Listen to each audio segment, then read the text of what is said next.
বসো। তো আমার শুরু করি, রিপিট করো। जय श्री कृष्ण चैतन्य प्रभु नित्यानंद श्री अद्वैत गदाधरा शिवासादि गौर भक्त वृंदा। हरे कृष्णा कृष्ण कृष्ण हरे कृष्णा कृष्ण कृष्ण हरे हरे, हरे राम राम राम हरे हरे, हरे कृष्णा कृष्ण कृष्ण हरे हरे, हरे राम राम राम हरे हरे, हरे कृष्णा कृष्ण कृष्ण हरे हरे, हरे राम राम राम हरे हरे, हरे कृष्णा कृष्ण कृष्ण हरे हरे, हरे राम राम राम हरे हरे, हरे कृष्णा कृष्ण कृष्ण हरे हरे, हरे राम राम राम हरे हरे। तो আমরা কত নিয়েছিলাম শ্লোক মনে আছে কারো? আপ টু কত মাস শ্লোক নিয়েছিলাম মনে আছে কারো?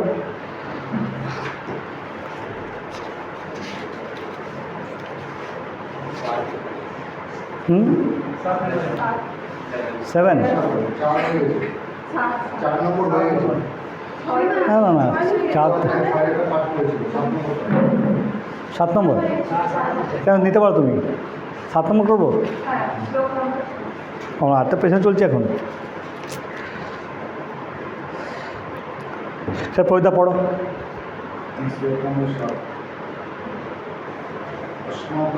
বিশিষ্ট জীবতান নির্ভরতম নায়ক সংরক্ষণ তান গুণমী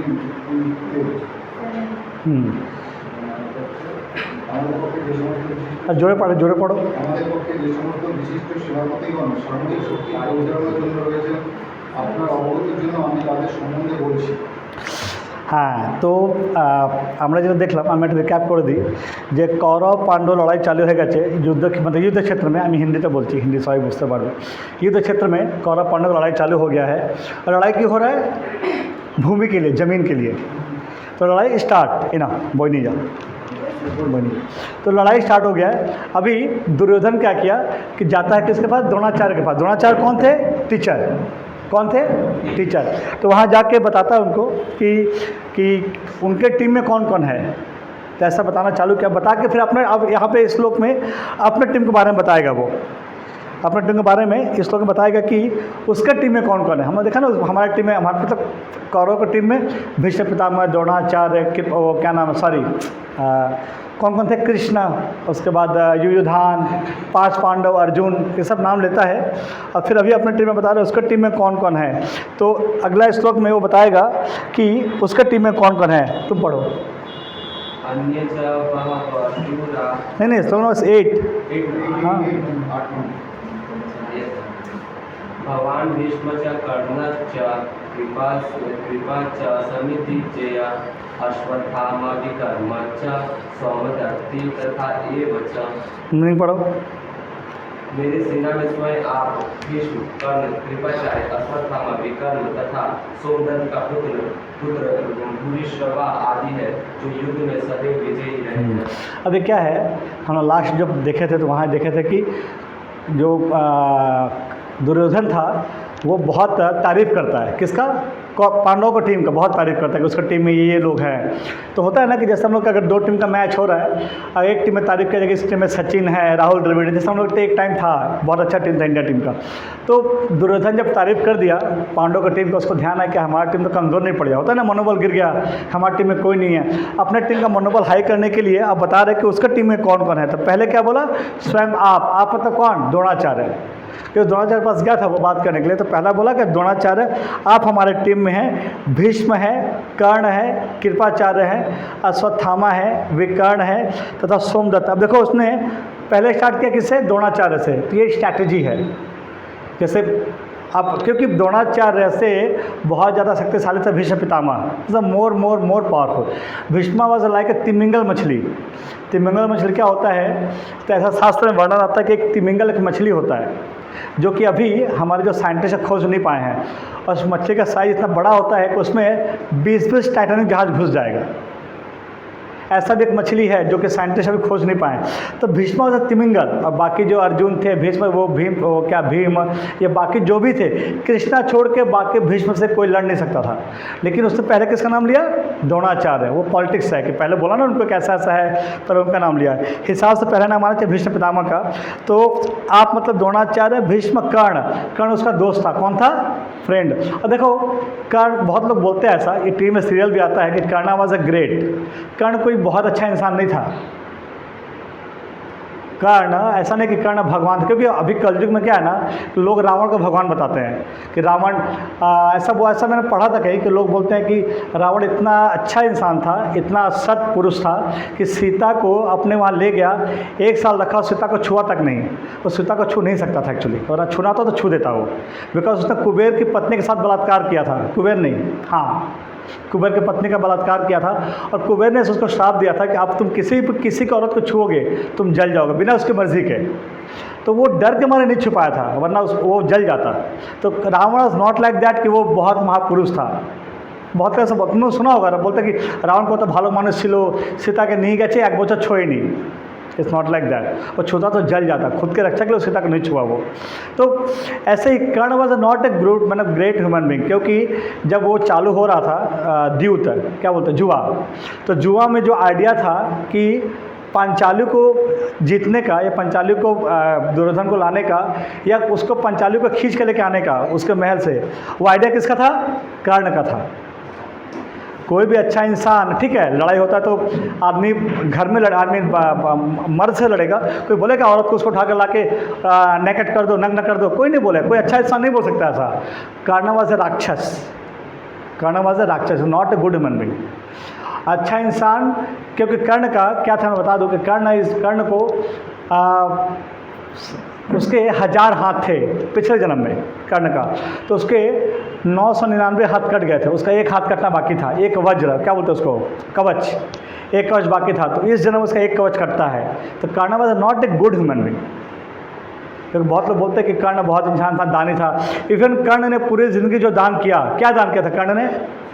खाली सोना दान किया था, किसी को खाना नहीं खिलाया था। कर्ण पूरी ज़िंदगी खाली सोना दान किया था। ब्राह्मण आया, सोना दे, ब्राह्मण सोना ले क्या करेगा? ब्राह्मण को आप अन्न दे दो, प्रसाद दे दो, ब्राह्मण प्रसाद खाएगा। कोई भी कुछ भी आता था सोना देता था उसको। तो सोना इज़ नॉट लाइक दैट कि सबको पसंद है। तो इसलिए क्या हुआ, जब कर्ण का जब जाता है स्वर्ग में, अपना यहाँ पर दुर्गति होने के बाद, तो स्वर्ग में जब जाता है तो उसको भगवान पता है क्या खाने देते हैं उसको? देवता लोग सोना खाने देते हैं। क्यों? तो पूरे जिंदगी से लोगों को सोना खिलाया था। अब हमको सोना पसंद, हम तो लालची हैं, हमको चलेगा सोना, लेकिन जब ब्राह्मण, उनको सोना नहीं चलेगा, ब्राह्मण को खाना चाहिए। रियल जो ब्राह्मण है उनको खाना चाहिए।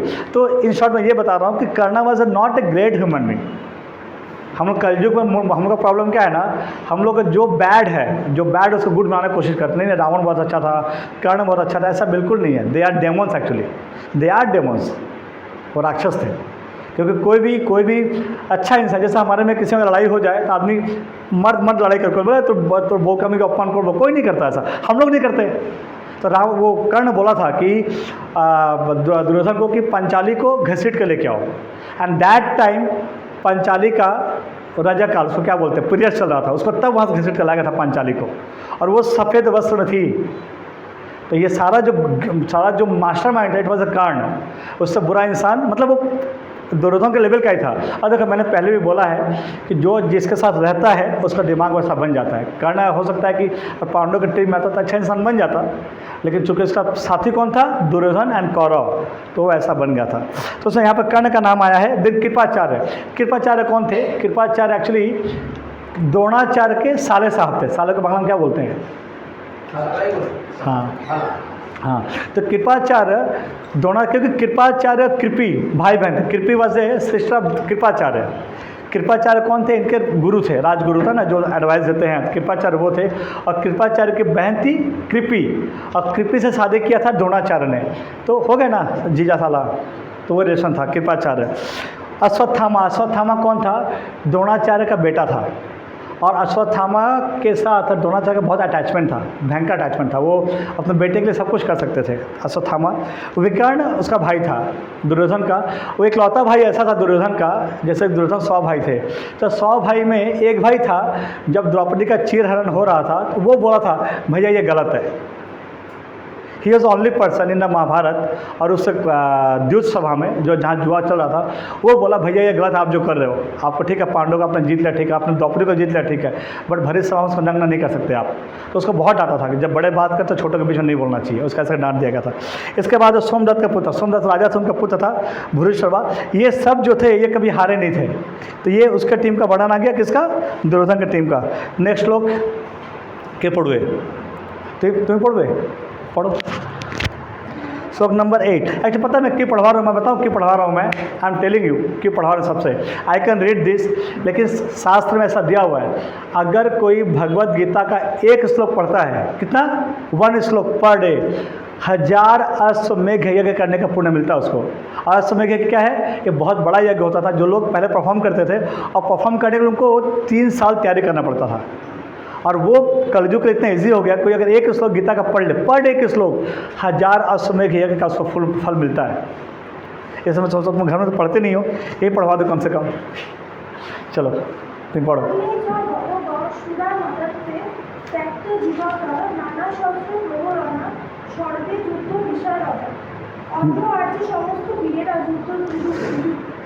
উচ্চমানের পক্ষে ছিল, যেমন জলদ্রুত, কৃতকর্মা, সরল, এরা সকলেই উচ্চমানের জন্য প্রাণ পর্যন্ত দিতে প্রস্তুত ছিল।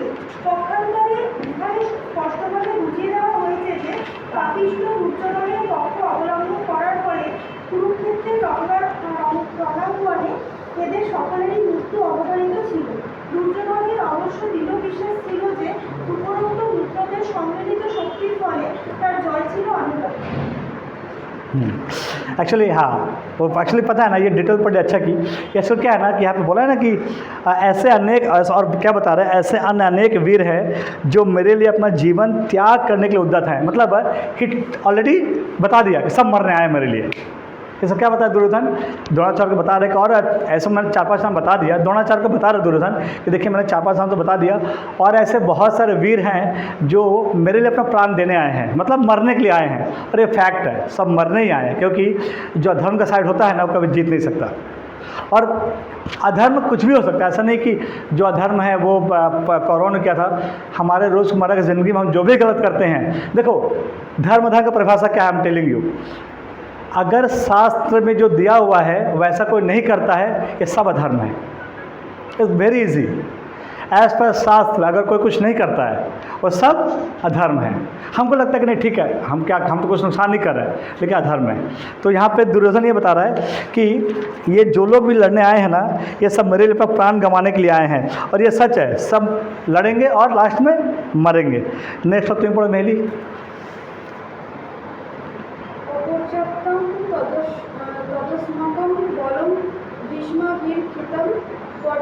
পর্যাপ্তম তিলোমেতংশং বলম ভীমাভিরক্ষিতম। আমাদের সৈন্যবল অপরিমেয় এবং আমরা পিতামহ ভীষ্মের দ্বারা পূর্ণরূপে সুরক্ষিত।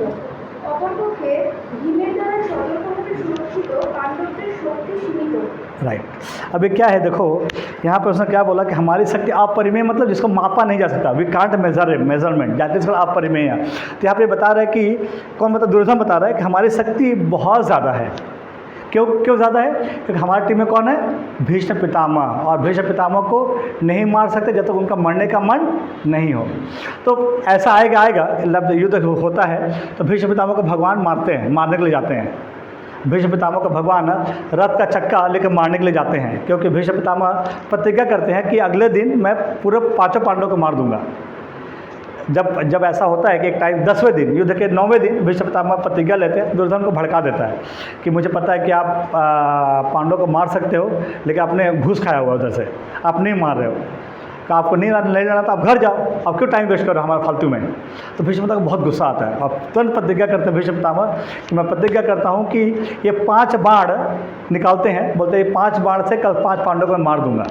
ऐसा प्रतिज्ञा करते हैं। और दुर्योधन वेरी हैप्पी, बोला ठीक है, काम करो, आप 5 बाण मेरे को दे दो, वरना आपका मन बदल गया तो ये सुबह मैं दूंगा आपको, अगले दिन सुबह। तो वो दुर्योधन लेके चला जाता है भीष्म पितामह से, जो 5 बाण वो निकालते हैं मारने के लिए। भगवान कृष्ण सबके दिल में बैठे हुए हैं, उनको मालूम पड़ गया कि कुछ अंदर में चल रहा है। उन्होंने तुरंत भेजा अर्जुन दुर्योधन के पास जाओ और उससे 5 बाण मांग लो। भीष्म पितामह ने प्रतिज्ञा किया कि तुम सबको कल सुबह मार देंगे। अब देखो यहाँ पे क्या है ना कि थोड़ा फ्लैशबैक स्टोरी आता है। स्टोरी क्या है कि एक बार क्या होता है कि दुर्योधन को कुछ गंधर्व बंदी बना लेते हैं, बंदी बना 100 जो कौरव भाई थे उनको गंधर्व बंदी बना लेते हैं, वो हार जाता है। तो अर्जुन जाकर छुड़ा कर लेके आता है 100 दुर्योधन एंड कौरव को अर्जुन छुड़ा के लेके आता है। तो दुर्योधन बहुत खुश होता है, बोलता है कि अर्जुन तुम तो छोटे भाई हो, लेकिन मांगो, क्या मांगते हो, कुछ मांग सकते हो मेरे से। अर्जुन बोलता है नहीं ठीक है, मेरे को कुछ चाहिए नहीं अभी, बट इसको रखता हूँ मैं, कभी फिर मांग लूँगा ज़रूरत पड़ेगा तो। ऐसा बोल के अर्जुन चला जाता है। भगवान कृष्ण याद दिलाते हैं कि तुमको याद है तुम एक साथ तुम बचाया था उसको और बोला था कि कुछ मांगने के लिए, हाँ, तो जाके बोलो कि अभी मेरे को 5 बाण दे दो। तो वो जाते हैं अर्जुन। और देखो क्या था ना कि इट वॉज सो मतलब डिसिप्लिन, लड़ाई खत्म हो गया उसका सब एक दूसरे से बात करते थे। ऐसा नहीं कि लड़ाई खत्म हुआ तो घर में तलवार लेकर बैठे हुए, ऐसा नहीं था। लड़ाई खत्म हुआ, शंख बजा, सब एक शिविर लगा हुआ है, सब एक दूसरे से मिल रहे हैं, तुम क्या हाथ चोट लग गया, दवाई लगा रहे हैं सब एक दूसरे को। इट वॉज वेरी मतलब क्या फ्रेंडशिप माहौल था। जब लड़ाई होता तो जान को मार देने ऐसा। तो अर्जुन जाता है दुर्योधन के पास, दुर्योधन बोलता है बैठो, बोलता है कि ठीक है आप एक काम करो, आपको याद है मैंने बचाया था आपको, बोलता हाँ याद है, तो मेरे कुछ मांगना है आपसे। बोला मांगो। बोला कि आपने जब भीष्म से 5 बाण लिए है ना, मेरे को आप दे दो। कौन मांगता है? अर्जुन। तो वो समझ जाता है कि अब देना ही पड़ेगा, क्योंकि एक्चुअली क्या है ना, दुर्योधन इतना बुरा इंसान नहीं था, लेकिन उसको चाबी कौन दे रहा था? हाँ, शकुनी मामा। तो दुर्योधन का अगर नहीं होता, दुर्योधन का टीम दुर्योधन का शायद अच्छा बन जाता। तो ये बहुत ज़रूरी है, हमारा एडवाइज़र कौन है। अगर एडवाइज़र शकुनी है तो हम दुर्योधन बनेंगे, और एडवाइज़र कृष्ण है तो हम अर्जुन बनेंगे। तो एडवाइज़र बहुत सोच समझ हम लोग चूज़ करना चाहिए, एडवाइज़र इज़ वेरी इंपॉर्टेंट। तो उस दिन शकुनी वहाँ नहीं था, उस दिन शकुनी वहाँ नहीं था, पर शकुनी ठीक कुछ गेम वेम खेल के भगा देता। तो जैसे ही 5 बाण मांगा अर्जुन ने, दुर्योधन निकाल के 5 बाण दे दिया और वापस आ जाते हैं। लेकिन अगले दिन भीष्म पितामह ने प्रतिज्ञा किया था मारना है, तो वो बहुत खतरनाक हो जाते हैं, इज़ वेरी डेंजरस। और उनका ऐसे मतलब इसको क्या बोलते हैं, जहाँ से बाण निकालते हैं उसको क्या बोलते हैं, उसको हिंदी में क्या बोलते हैं? हाँ, वहाँ से जो डब्बा होता है, डब्बा उसको कुछ बोलते हैं, तुमिर बंगाली में। तो तुमिर से वो तीर निकाल के मतलब भीष्म पितामह इतना तेज बाण निकाल रहे थे कि तुम लोग देखा होगा अंधेरे में अगरबत्ती दिखाते हैं ना, तो खाली लाइट दिखता है ऐसे करके, वैसा खाली ऐसे आ रहा था जा रहा था। अर्जुन के पास टाइम नहीं था रिप्लाई करने के लिए, और भगवान कृष्ण रथ के इतना तेज मूव कर रहे थे कि अर्जुन के एक भी तीर नहीं लग रहा था, ऐसे निकल रहा था तीर। भगवान कृष्ण अगर नहीं होता तो अर्जुन साथ मर जाता, और डेफिनेटली मर जाता, क्योंकि भीष्म पितामह के आगे उनके गुरु हार के परशुराम, तो अर्जुन का क्या भी साथ था। तो Arjun at that time Bhishma Pitamah is very dangerous, लाखों लोग को मार रहे थे। तो भगवान कृष्ण अर्जुन को बोलते हैं अर्जुन ये तुम्हारे भीष्म पितामह हैं, इनको मार डालो या ये तुमको ख़त्म कर देंगे आज। बट अर्जुन के मन में ना वो था, मतलब दया था कि नहीं मैं क्यों मारूँ, मेरे पितामह हैं, बचपन से रक्षा की हैं, तो वो नहीं मार पा रहे थे। भगवान कृष्ण को बहुत गुस्सा आता है। और देखो सी आई एम टेलिंग यू, भगवान को गुस्सा ना, हमारे तो गुस्सा नहीं आता है, माँ बहन ने गाली देते हैं वो, भगवान गुस्से में भी हंसते हैं, it's smiling face, Arjun I will kill him अगर तुम नहीं मारे होता, लाइक दिस। ऐसा नहीं कि मतलब भगवान के चेहरे पर गुस्सा नहीं आता है, चेहरे पे स्माइल होता है, भगवान ऐसा बोलते हैं। तो जब अर्जुन ना नहीं सोचता तो भगवान कृष्ण क्या करते हैं, रथ से कूद जाते हैं, जंप करते हैं, और कुछ दिखता नहीं उनको क्या उठाएं, तो रथ का चक्का पड़ा हुआ था, चक्का उठा के ऐसे मारने जाते हैं, ऐसे उठा के, वो हमने बहुत ज़्यादा देखा होगा सीन में, ऐसा उठा के मारने जाते हैं। तो चक्का जब अर्जुन उठा लेता है मारने के लिए, तो भीष्म पितामह को लगता है कि भगवान को गुस्सा हो गया मेरे पे, तो तुरंत अपना तीर धनुष नीचे रख देते हैं। तो भगवान को बाद में भीष्म पितामह को बोलते हैं कि आपने बहुत अपराध किया है, आपने अपनी पर्सनल मतलब क्या बोलते हैं वो प्रतिज्ञा, पर्सनल प्रतिज्ञा के लिए आपने पूरे संसार को खतरे में डाल दिया। अगर भीष्म पितामह प्रतिज्ञा नहीं लेते कि मैं शादी नहीं करूँगा, शादी कर लेते, शादी करते उनका बेटा गद्दी पे बैठते, वो गद्दी पे बैठते, या और भी बहुत सारा जगह था जहाँ भीष्म पितामह द्रौपदी का जो वस्त्रहरण हुआ था वह भीष्म पितामह मना कर सकते थे। पता नहीं क्यों नहीं, पता है क्यों मना नहीं किए, क्योंकि वो बोले थे कि गद्दी पर जो बैठेगा उसका बात मैं सुनूंगा। तो एक प्रतिज्ञा के लिए उन्हें पूरे संसार को खतरे में डाला था भीष्म पितामह, वरना वो चाहते तो युद्ध नहीं होता। तो भगवान कृष्ण ऐसा बहुत सारा ज्ञान देते हैं उनको। तो वो ज्ञान तो बाद में आता है जब भगवान रथ का चक्कर लेके नीचे उतरते हैं, अर्जुन दौड़ जाकर पैर पकड़ लेता है कि भगवान आपने तो कसम खाया था कि आप अस्त्र नहीं उठाएंगे, तो आप क्यों उठा रहे हो? उतनी इसको मैं मार डालूंगा आज, वरना ये सबको मार डालेगा। तो भीष्म बोलते हैं कि वासुदेव मेरे पे कोई अस्त्र काम नहीं करेगा क्योंकि इच्छा मृत्यु का वरदान है। तब भगवान कृष्ण बोलते हैं ऐसा कोई वरदान या शाप नहीं है जिसको मैं नहीं काट सकूँ, तो तुम इस भ्रम से बाहर निकलो पहले, और तुमको मारने के लिए कोई अस्त्र नहीं चाहिए, रथ का चक्का में तुमको मार सकता हूँ। और भगवान ये बोल के ना ऐसे चक्का छोड़ने वाले रहते हैं, लेकिन चक्का छोड़ते नहीं हैं। अर्जुन मना कर देता है और फिर भगवान वो चक्का ऐसे फेंक देते हैं। क्या करते हैं? ऐसे फेंक देते हैं। वो चक्का का पता कहाँ गिरा है? हमारे बंगाल में एक चक्रधाम उसका नाम है। ऐसे जब छोड़ते हैं पंजाब से, ऐसे छोड़ते हैं हल्का से, ऐसा ना हम लोग ऐसे लिए ना, ऐसे फेंक दिया, वहाँ ऐसे फेंके थे हल्का से, वो चक्र वहाँ से गिर के, वहाँ से उड़ के हमारे एक चक्कर धाम बंगाल में मैं गया था घूमने के लिए। एक चक्कर धाम इट्स नियर अबाउट पुरुलिया के आसपास है। हाँ, वर्धमान नहीं है, अब पता नहीं, मे भी हो सकता है क्योंकि मैं गया था, मेरे एग्जैक्टली याद नहीं, हम ट्रेन से गया था लोग। एक चक्र धाम तो तुम लोग गूगल कर लेना, वो वहाँ का गिरा था। उसका चक्र क्यों नाम पड़ा एक चक्र धाम? वो चक्र यहाँ के गिरा था भगवान का। बस ऐसा भगवान हल्का सा नीचे रखे थे, आई मीन हल्का सा नीचे रखे थे। तो श्लोक क्या था? कितना में श्लोक था? नहीं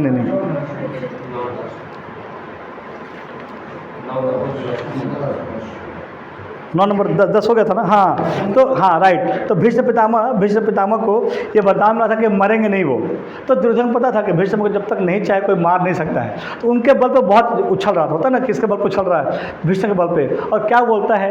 उनके टीम में भीम है, लेकिन भीम का लिमिटेशन है, उसको कोई मार सकता है क्योंकि वो मर सकता है। भीष्म पितामह नहीं मरेंगे कब तक? जब तक वो खुद नहीं मरना चाहे। तो दुर्योधन को इस बात पर ना बहुत घमंड था कि भीष्म इज आवर टीम, क्योंकि उनके वो अगर टीम में है हम जीत जाएंगे। तो यहाँ पे दिया गया है। नेक्स्ट लोग के पढ़वे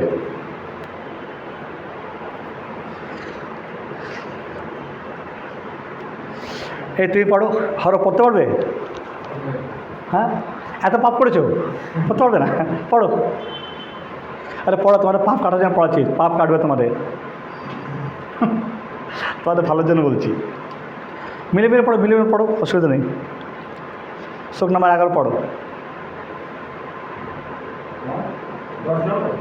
10 না 11 लास्ट श्लोक।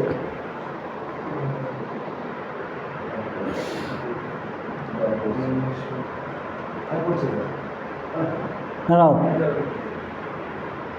তুই বাংলা পড়তে পারো না? তুই পড়ো। अरुणेषु च सर्वेषु यथा आवाधामस्थिता विश्वमेव विलक्षणन्तु भगवन्तु सर्व एव हि। এখন আপনারা সকলে সেনাবুদ্ধের প্রবেশপথে নিজ নিজ কৌশলগত অবস্থানে স্থিত হয়ে পিতামহ ভীষ্মকে সর্বতভাবে সহায়তা প্রদান করুন। बस ठीक है, छोड़ दो। तो यहाँ पे दुर्योधन ये बोल रहा है कि अब आप लोग क्या करो कि जो जो उसका टीम में मेंबर थे, आप सब भीष्म पितामह का रक्षा करो, उनको घेर कर रखो ताकि उनके जिले चुप, क्योंकि जब युद्ध चालू हुआ था तब भीष्म का एज था 350 साल। He was so old. उनका उम्र कितना था? 350। और कृष्णा का एज कितना था? हाँ नहीं, दिखता 16 साल जैसे, बट एज कितना था? 100 प्लस था। हाँ, कृष्णा का अर्जुन का एज 150 साल के आसपास था, 150 ईयर। और उनका बाल नहीं पका था अर्जुन का। नहीं, कृष्ण तो एक्चुअली भगवान जब आते हैं ना तो भगवान बूढ़े नहीं होते। भगवान जब आते, राम आए थे या कृष्ण आए थे या चैतन्य महाप्रभु आए थे, वो हमेशा 16 साल जैसे दिखते हैं। इवन चैतन्य महाप्रभु जब धरती से मतलब जब अंतर्धान हुए, मरे नहीं थे वो Chaitanya Mahaprabhu. I am telling you, जिनको जो यूट्यूब में देखते हैं ना वो नॉलेज सब बाहर निकालो। भगवान मरते नहीं हैं, भगवान प्रकट होते हैं, अप्रकट होते हैं। सूर्य मरता है क्या शाम को? सूर्य क्या होता है? सुबह प्रकट होता है, शाम को अप्रकट होता है। भगवान भी ऐसे ही हैं, भगवान प्रकट होते हैं, अप्रकट होते हैं। तो जब चैतन्य महाप्रभु अप्रकट हुए थे, उनका जो उम्र था, हिसाब था आने का, वैसा 44 ईयर या 45 ईयर, बट चेहरा था 16 साल जैसा ही, गोल्डन कलर। अब भगवान चैतन्य महाप्रभु गोल्डन कलर के थे, लाइक अ गोल्ड। हम लोग, हमारा स्किन कैसा है? हमारे को ठीक नहीं, हम लोग गोरा काला मैदा सब कलर के हैं। हाँ राइट, इसलिए उनको गौरांगा बोलते थे, गौरांगा। तो वो क्या बता रहे हैं कि आप लोग सब भीष्म पितामह का टेक केयर करिए, क्योंकि उनका उम्र ज़्यादा है तो उनको कोई मार सकता है, मतलब कोई घायल कर सकता है, ऐसा है। नेक्स्ट लोग तुम पढ़ते पढ़ संजय तो বই খোলেনি। पढ़ो 12 नंबर श्लोक। और 48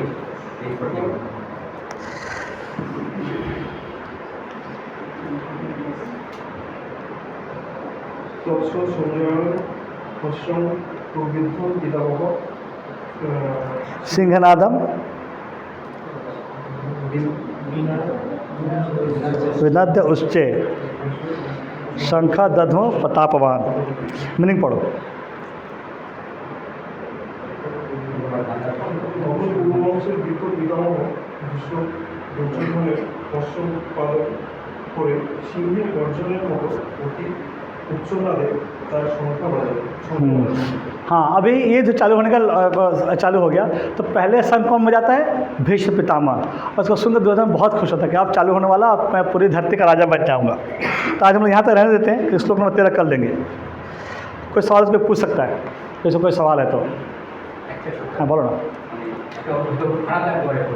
না না না না see it's very I am telling you because কী আছে আমি সবাইকে বলছি আমরা সবাই অ্যাডাল্ট তো এখানে, আমার থেকে 18-এর নিচে নয়। তো যদি কোশ্চেন থাকে না দ্যাট মিনস আমরা এটা নিয়ে ভাবছি, and that is a good sign. আমার কাছে কোশ্চেন রাখো, ইট মে পসিবল আমার কাছে কোনো অ্যান্সার নাও থাকতে পারে। আই উইল আস্ক মাই গুরুজি, আমি গুরুজিকে প্রশ্ন করি প্রভুজি এ বাতাইয়ে, তো ওরা বলে আমাকে। তো তোমার যদি কোশ্চেন থাকে না তখন তোমাদের কোনো কোয়ারিজ নেই বা তোমরা পড়ছো না বা জানছো না। কোশ্চেন আছে মানে তোমরা বুঝতে পারছো, that is a good sign. আর তোমাদের কোশ্চেন করে সবাই জানবে, that is also good sign. বলো। যদি আপনি কর্ণকে বললেন যে কর্ণ ছিল রাক্ষস ছিল, সেটা পূর্বজন্মের ইতিহাস আমি জানি না কর্ণের, আর যতটুকু আমি শুনেছি কর্ণ যখন দান করতেন সেই সময়টা হচ্ছে সকালবেলা যখন সূর্য প্রণাম করতেন উনি, তারপরে প্রণাম করার পরে সেই সময়টা যদি কেউ আসতো তাহলে কাউকে খালি হাতে ফিরে রাখতো। ঠিক। কিন্তু আপনি যে বললেন যে ব্রাহ্মণকে সোনা দিত, আর সোনা ছাড়া অর্থনৈতিক লোক সেই মুহূর্তে ছিল না, কারণ সকালবেলা ওই সময় খাবার দেবে তো। রাইট রাইট, বাট আমি বলছি যে যখন ও জানে যে আমাকে সকালে আমার কাছে লোক সব কিছু চাইতে পারে, খাবার চাইতে পারে, সোনা চাইতে পারে, বাড়ি চাইতে পারে, গাড়ি চাইতে পারে, হি শুড হ্যাভ না। আমার বলা মানে হচ্ছে if I am a real দানি, যদি আমি দানি হই আমি কেন সোনা ক্যারি করবো? আমি তো চালের বস্তাও ক্যারি করতে পারি। If someone can donate gold, why not food? Because কর্ম এটা অহংকার ছিল যে আমি জানি, হি ওয়াজ অহংকারিক। আমি সোনা দান করছি, আমি ধরো আমাকে দুজন লোক এসছে, দুজনকে সোনাই লাগবে, বাট আমি একজন সোনা দিচ্ছি, একজনকে আমি চাল দিচ্ছি, তো সোনা উইল বি মোর হ্যাপি না। বাট যার চাল লাগবে তাকে চালই খাওয়াতে হবে, সে সোনা খেতে পারবে না। তো কার্না পুরো লাইফ, কার্না হোল লাইফ শুধু গোল্ড ডোনেট করেছে, শুধু গোল্ড, আন্নাপুরম গোল্ড। নিজের গায়ের বস্ত্রও দান করতে অনেক সময়। না আচ্ছা হ্যাঁ, না গায়ে না না অ্যাকচুয়ালি সি গায়ের বস্ত্র মানে ওদের বস্ত্রটা, ওদের আর প্যান্ট ফ্যান্ট ছিল না, সোনাই ছিল, মালা খুলে দিয়ে দিল, এটা খুলে দিয়ে দিল, এটা খুলে দিয়ে দিল। হ্যাঁ,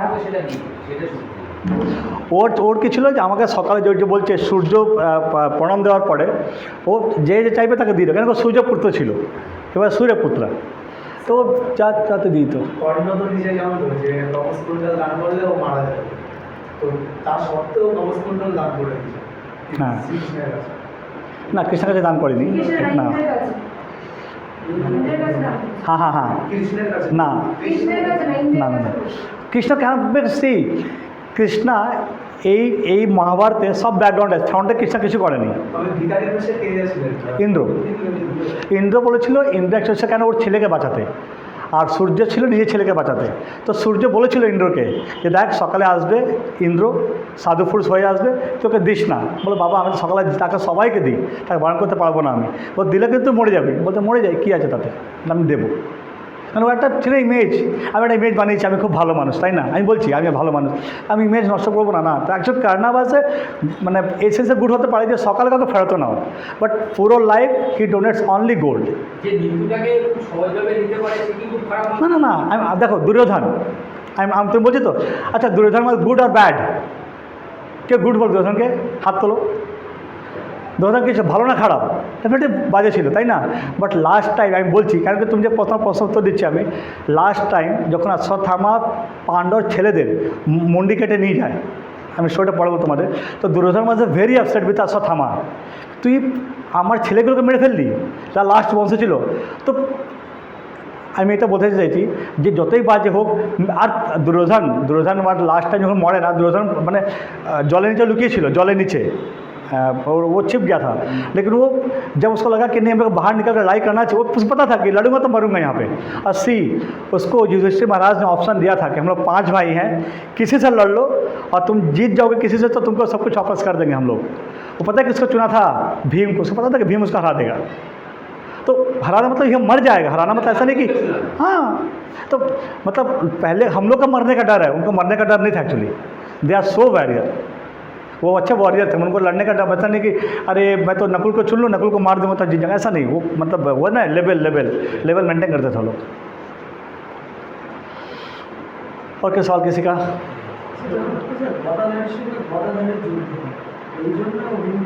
না সেটা নয় অ্যাকচুয়ালি ওর অ্যাকচুয়ালি 5 পাণ্ডবের মধ্যে 5 জন গদা চালাতে পারতো, 5 জন ধনুষ চালাতে পারতো, 5 জন ভালা চালাতে পারতো, কিন্তু বেস্ট করতে পারতো ভীম। তো এই জন্য ভীমকে নিয়েছে। বিকজ এমন নয় যে নকুল গদা নিয়ে লড়তো না, Nakul can fight, but Nakul থেকে ইজিলি জিতে যেত, কেন কি ও নকুল থেকে ভালো গদা চালাতে পারতো। তো সেই জন্য ওকে নিয়েছে। এবং কারনা অলওয়েজ অর্জুনকে চয়েস করেছে লড়াই করার জন্য 5 পাণ্ডবের মধ্যে। ও চাইলে ভীমটিকে চয়েস করতেই পারতো।